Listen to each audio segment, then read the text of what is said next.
శ్రీమాత్రే నమ. జై గురు దత్తాత్రేయ నమ. ఈ వీడియోలో మనం ఏప్రిల్ 2వ తారీఖు నుంచి మే 11వ తారీఖు మధ్యన కుజగ్రహం మేషరాశిలో సంచరిస్తున్న సమయంలో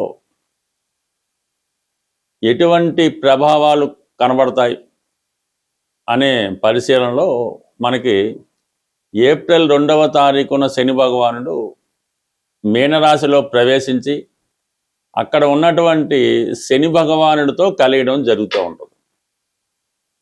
ఇది ఒక విధంగా మంచి కాంబినేషన్ కాదు. శని భగవానుడు కుజగ్రహంతో కలిసినప్పుడు వృత్తిపరమైనటువంటి ఇబ్బందులు జాతకుడికి ఏర్పడుతుంటాయి.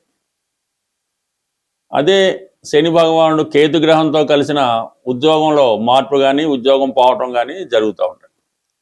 అలాగే ఎవరి జన్మ జాతకంలో అయినా సరే శని కుజగ్రహాలు కలిసినప్పుడు వారు జీవితంలో తొందరగా సెటిల్ అవ్వలేకపోవడం, ఏ వృత్తి యందు ఆసక్తి ఉండదు, మంచి నాలెడ్జ్ ఉంటుంది, టెక్నికల్గా చాలా తెలివైన వారు ఉంటారు, అయితే పని చేయడానికి ఇష్టపడకపోవడం వల్ల వారి జీవితంలో సరిగ్గా సెట్ అవ్వలేకపోతుంటారు.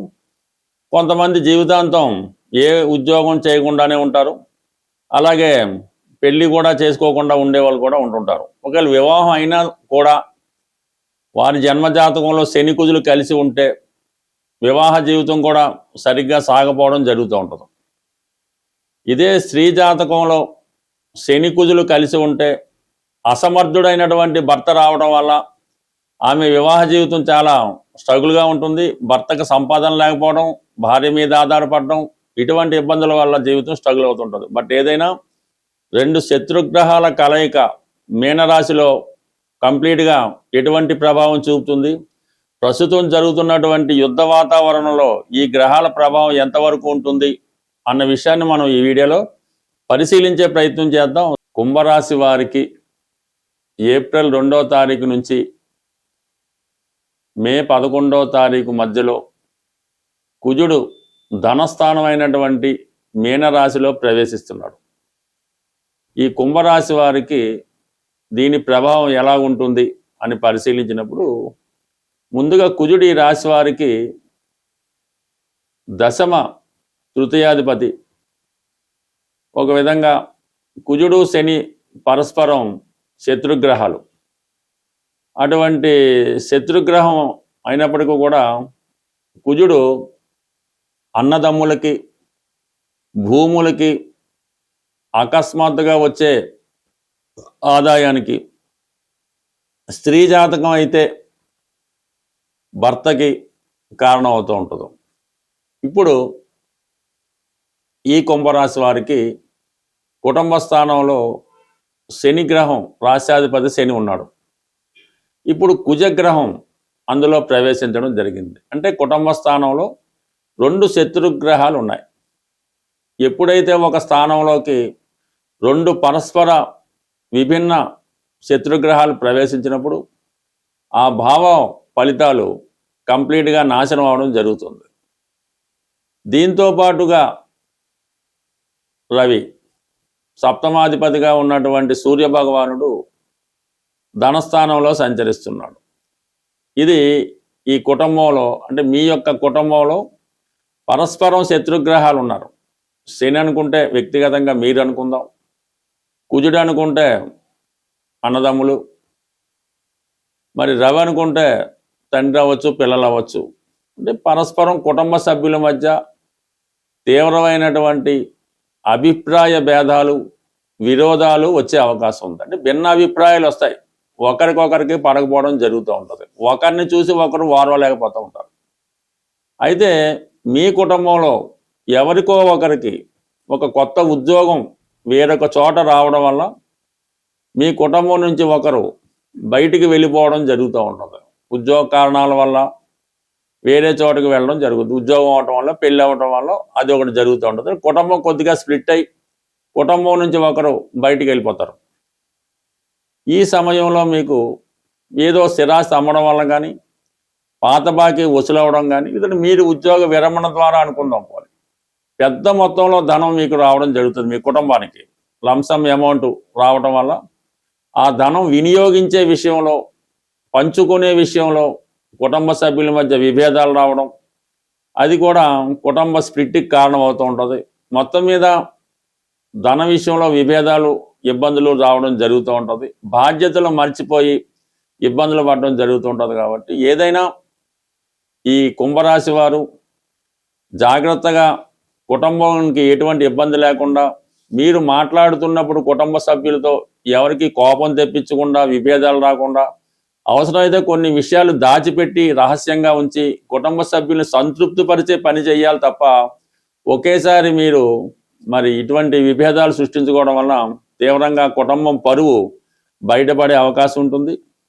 సో ఆ కారణం వల్ల ఏంటంటే కుటుంబాన్ని గుట్టుగా కాపాడుకోండి. ఎంత మంచి జరిగినా చెడు జరిగినా అది మీలోనే దాచుకుంటే మంచిది తప్ప ఈ కుటుంబం విడిపోవడం వల్ల, ఇబ్బంది పడడం వల్ల అది ఫ్యూచర్లో అనేక సమస్యలకు కారణమయ్యే అవకాశం ఉంది. కాబట్టి ఈ కుటుంబ విషయాల్లో, ఆర్థిక విషయాల్లో చాలా జాగ్రత్తగా వ్యవహరించండి. కుటుంబ గౌరవాన్ని కాపాడుకునే ప్రయత్నం చేయండి.